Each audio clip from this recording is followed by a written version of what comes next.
Lou's office, I would like to describe, was 2 floors at 1501 Walnut Street when I was working there. So it was a crazy kind of environment, always energized, but exciting. Lou would go from board to board, and he would sit down beside and look at your work, and sometimes he would scribble something, a note.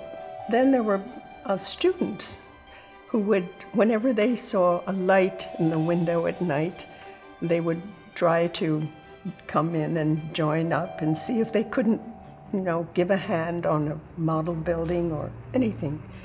The office supposedly went home at night, but sometimes it was an all-night affair of working on things. And then also Lou was kind of relieved when everybody did depart, because then he had time to himself to think about things, and then he would go over the drawings on people's boards and sit down and concentrate on the work. I remember a number of times when he would come by and he would start scribbling on, he would not touch other people's drawings, but he would take yellow trace and lay it out and draw over what he wanted to get across.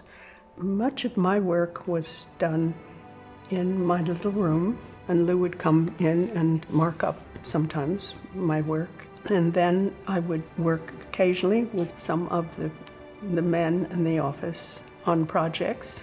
It was just fun as Lou would come along and make remarks, and then he'd say, "Try this." And so we would experiment.